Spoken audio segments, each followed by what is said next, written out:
see you guys in the dark.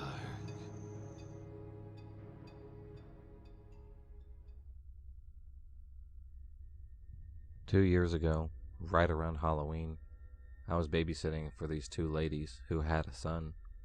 They wanted to go out, so I stayed at one of their houses and watched their boys.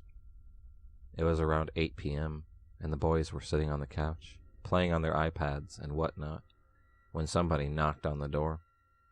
I asked them if anyone was supposed to come over, and they both told me no. I go over and check the eye hole in the door, and it's some guy in a gray hoodie, deliberately hunched over so I couldn't see his face. Immediately, I'm like, nope, and don't say anything, and start pacing around because I don't want to give him any inclination we're inside. A couple minutes later, I check outside the little window through the curtains, and he's gone. I don't want to spook the kids anymore, and there weren't any more knocks, so I just kind of let it go as a prank. Cut to a few hours later, and the moms get back. They ask me how everything was, and I say the kids were great, but somebody had come to the door. They ask me what time, and I tell them around 8, and one of the moms started freaking out and going through her phone. The other one tells me that right around that time, somebody had been making strange phone calls to them on a blocked number. They had disguised their voice, and they were saying things like, "I can see you through the window." They didn't think it was serious because it didn't make sense in the context of where they were, but in retrospect, we're almost positive it was me he was looking at through the window. They escorted me to my car, and I touched base later, and apparently nothing strange ever happened after that. But I'm just really glad that I didn't open the door, because I have a feeling in my gut it could have been really, really bad.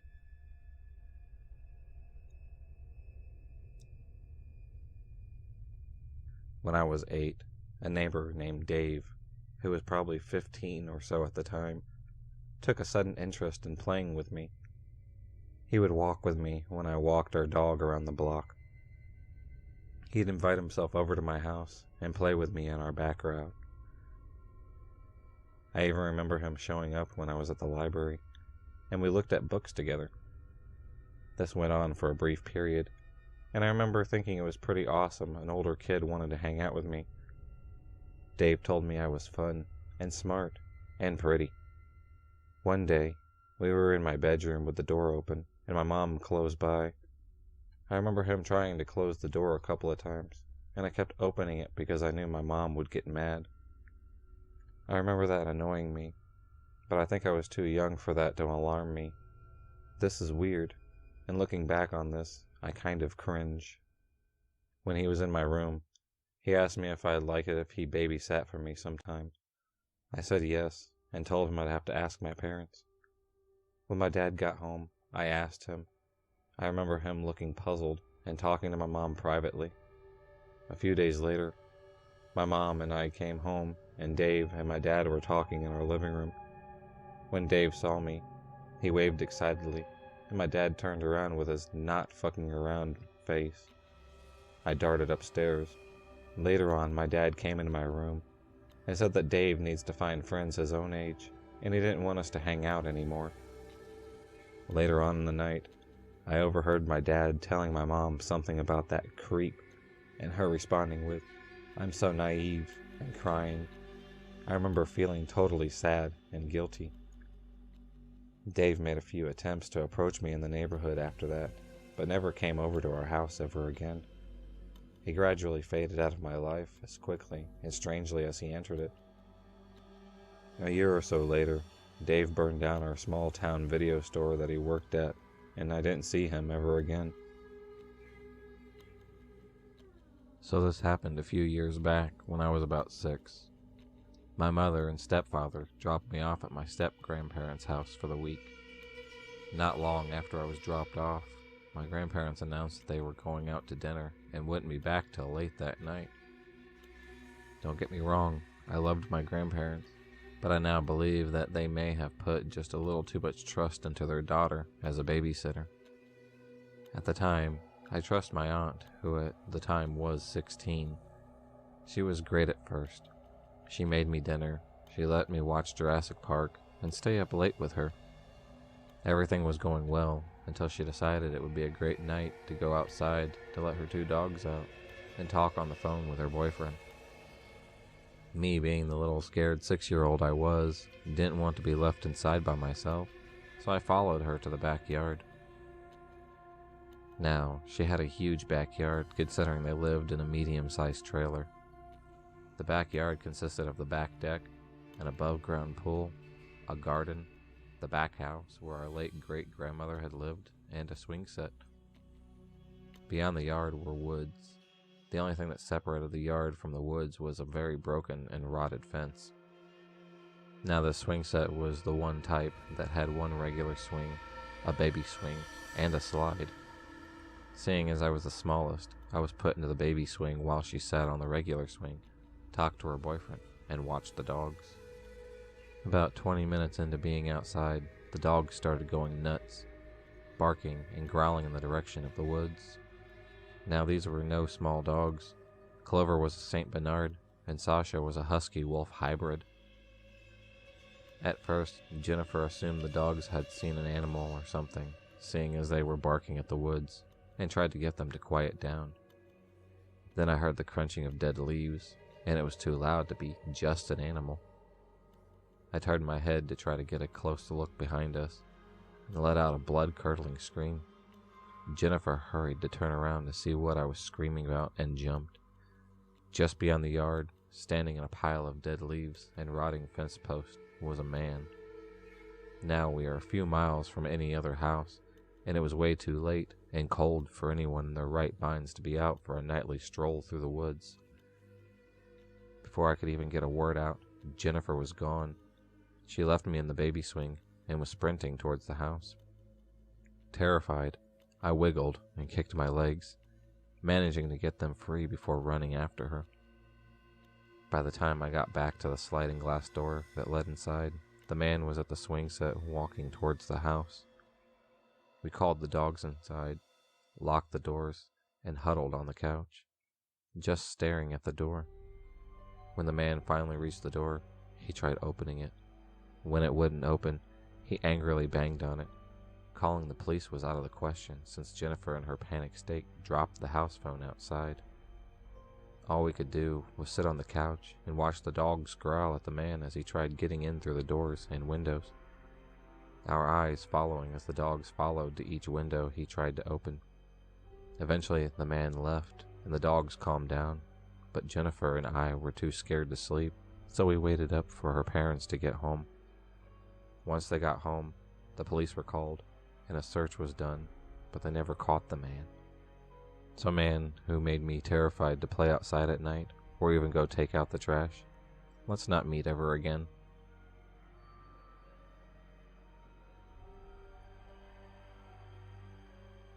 She was always kind of rude. A pudgy lady with annoying sons and a very weird husband. A lot of kids got taken care of by her, so my parents trusted her to take care of us. Everything was somewhat normal, except for the fact that she was kind of rude to anybody that wasn't her kid. Her kids were pretty misbehaved.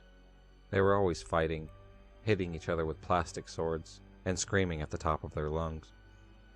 At one point, the younger toddler had a nap, and she forced all of the children to sit in a corner and be quiet, besides her kids, of course. Odd behavior for a babysitter, but we never thought much about it. Another thing to mention is that she took naps while babysitting, as in, she didn't pay attention to the kids. She just shooed them away and fell asleep. She was also notorious for giving her sons chocolate milk and telling others they had to have water. My sister and I tried to ignore it, but eventually we were kind of annoyed. My sister had a loud mouth, so she told my mom how she treats the kids and she babysits versus her own kids. I'd also like to acknowledge that my sister had just turned 4, so she wasn't great with her words. My mom was angry that the babysitter did that, but let it slide, as we were moving in a month, and she didn't know if we were being completely honest. The house we moved to is the house I spent a large majority of my childhood years in. Things were normal since we transitioned into the new house, until we got the calls. We changed our phone numbers, so we weren't sure how the babysitter and her husband found it so quickly. She called every day, saying that we needed to pay her and that we owed her money. She was just angry that we had moved and we were currently on the lookout for a babysitter that was closer to home. My parents received these calls every day, and they consisted of the babysitter or her husband screaming, which meant that I would hear the voicemails or calls quite clearly. They kept harassing us, and my parents grew agitated and worried. It all ended one night at around 10 p.m. when my sister and I woke to the sound of banging on the front door. It continued for a good 10 minutes, and it was very loud. My sister was freaked out, so I decided to go see if my parents were awake. They were. They were just opening their eyes, kind of confused as to what was going on. My dad told my mom to stay upstairs, and he foolishly went downstairs to get to the door. As I stood at the railing, nervously, my sister stayed in the bedroom because she was unaware of what was actually happening. When he opened the door, I felt sick and terrified. There was my babysitter and her husband, who managed to find us not only from our address, but also our phone number. The husband started screaming at the top of his lungs, yelling, "You owe us money! Pay us now!" and shaking a knife. Yes, he had a knife in his hand. My dad told him that he didn't, and warned him to leave, unless he wanted the cops to be called. He really didn't care. My dad went to close the door, but he stuck his foot in it, attempting to get inside. My babysitter was also yelling, but I couldn't hear what she had said. We had a phone upstairs, so my mother quietly called the cops, as my dad struggled to get the door closed. Once he did, the banging and screaming continued.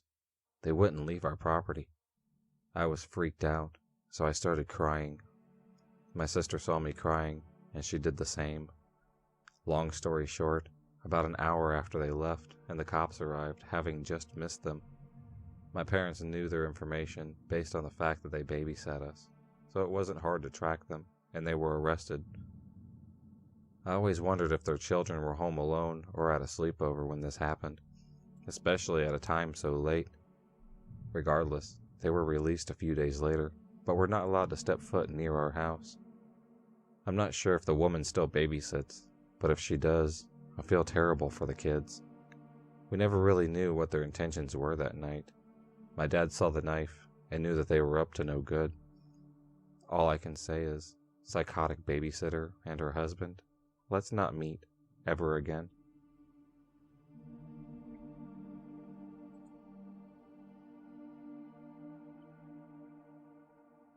This happened ages ago when I used to babysit.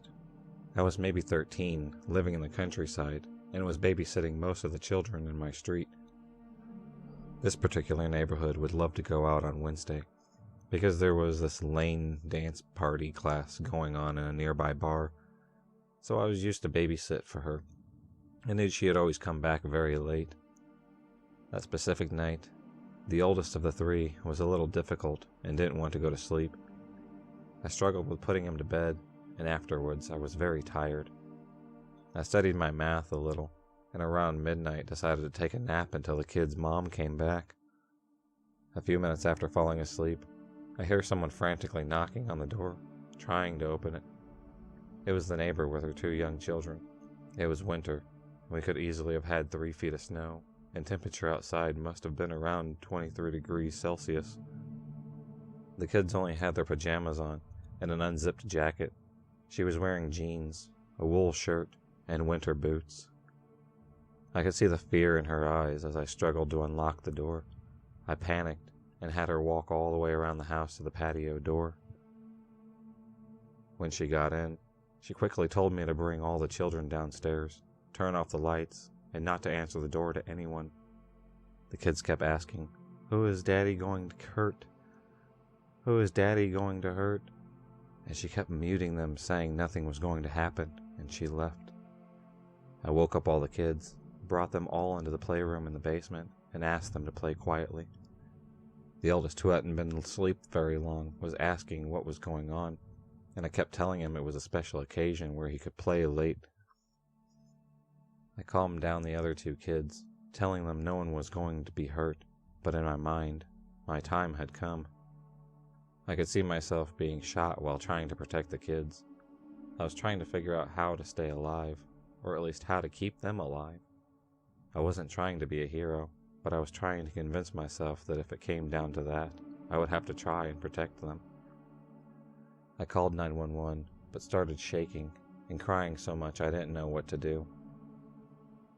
I called my mom and told her quickly what was going on, and she called the cops and joined me. As she got in the driveway, the neighbor's husband was walking up the street with a huge axe. My mom got into the house, locked the door, and cracked open a window and asked what was going on while he was approaching the house. He asked her to come out and confront him, thinking it was his wife. My mother then explained to him she was the babysitter's mother and came after getting a worried 13-year-old's call. He then asked us to give him his wife, but we didn't know where she was. He argued a little bit with my mom, but she was so calm, it calmed him down. I still admire her for that night. After 10 to 15 minutes of arguing, he walked back home carrying his axe, and a few seconds later, his wife knocked on the patio door behind the house and came in. She was crying and was apologizing to my mother for the whole situation. She thought her neighbor was home, not the babysitter. My mother asked me to go check on the kids while she was taking care of the wife. A few minutes later, 2 police cars arrive and they come in. Spent time with the wife, asking tons of questions, then me and my mother. In the meantime, the woman I was babysitting for arrived. They interviewed her too. They asked me and my mom if they were ready to go to court if the woman pressed charges against her husband. Surprisingly, she never did.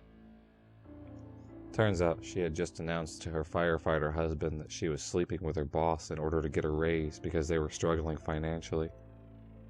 He got his firefighting axe and said he was going to hurt the bastard, but she wasn't going to stop him.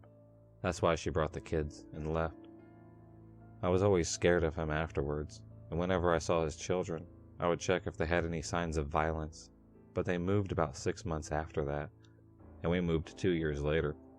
So let's not meet ever again. I was maybe 8, and one day our elderly neighbor was babysitting me because my parents were away for the day. I lived in a tiny, safe suburban town, but I had serious fears of ghosts, the dark, strangers, etc. That day, a young guy, well-dressed, knocks on the front door, which opens to the living room where I was playing Xbox. My babysitter answers it, and he sounds kind of shady for some reason. He says, "I see your son has an Xbox," and then says, "Are the parents here?" When she says that my mom's not home, she says no, and then he just says he'll come back later. I thought it felt weird for some reason, but he was gone, so I stopped worrying about it. Fast forward to a few days later, and my parents leave me alone again for some reason. Then the phone rings, and I didn't answer because I never did when alone. On voicemail, it's a guy from our town bureau, and he says something like, "Be aware, there has been a string of robberies in the neighborhood. The suspects are a young man and woman dressed very well. One knocks on the door and chats while the other sneaks around, and I don't remember whatever after that because I had already frozen in terror." I spent the rest of the day and night sitting by my front window with all the doors double locked, with the phone in hand ready to dial 911. The only thing that kept me feeling kind of safe was that the police station was literally a block away, but I didn't know how calling the police even worked. Seeing my parents' car roll up was the sweetest relief of my life. I don't know what happened to the robbers, but I didn't hear of them in our neighborhood anymore.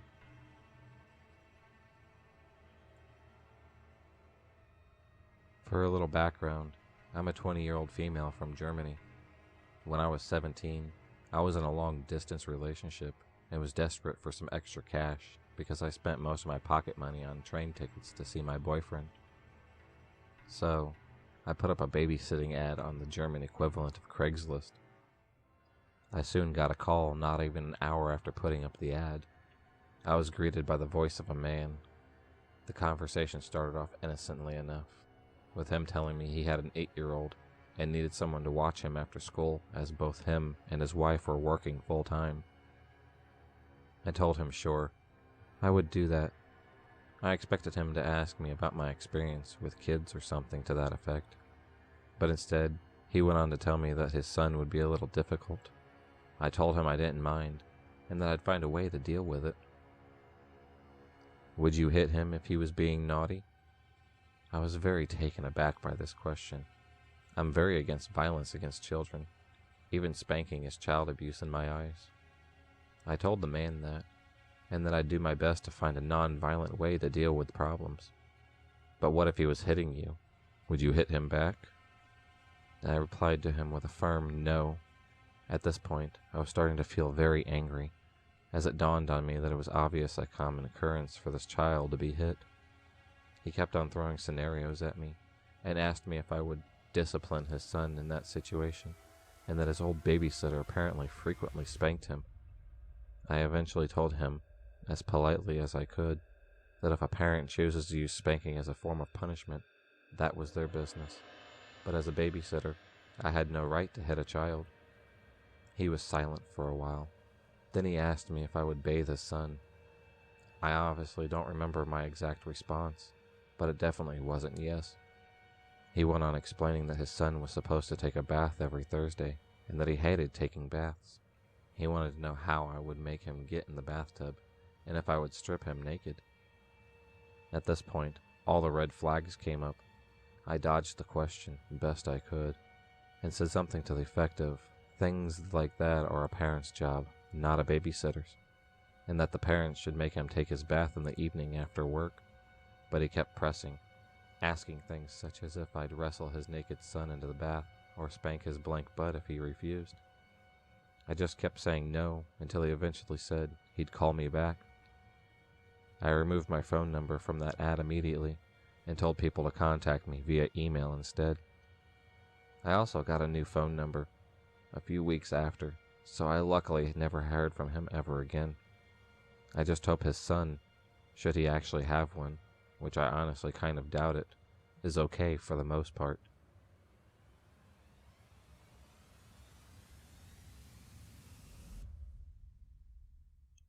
When I was a kid, probably about 10, my neighbor 3 houses down was a police officer. He was a pretty nice guy. He was divorced, and his ex-wife lived a few hours away. That summer, both of his kids were visiting a daughter, who was a teenager, and a son who was a bit younger than me.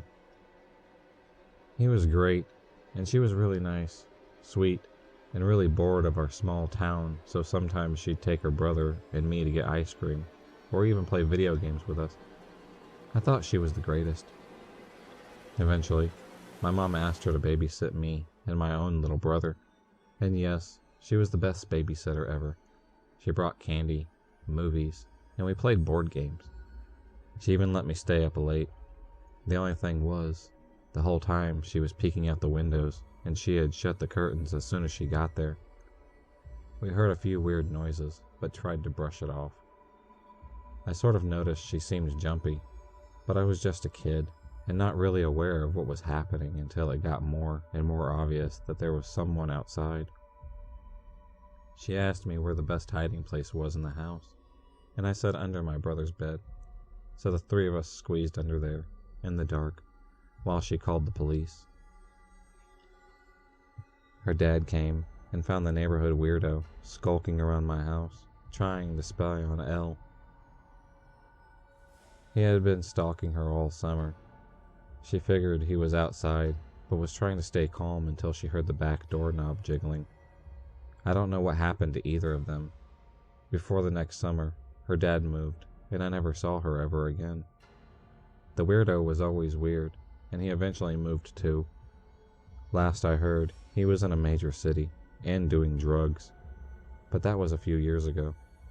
So, neighborhood stalker, let's not meet ever again. Hey there, Stalkers of the Night. I wanted to thank you for 900 subs and beyond. Don't forget, 1,200 subs and I have a massive face reveal ready for all of you. Also, I made a Patreon for those who are interested in supporting this channel. The link is in the video's description. I will see you guys in the dark.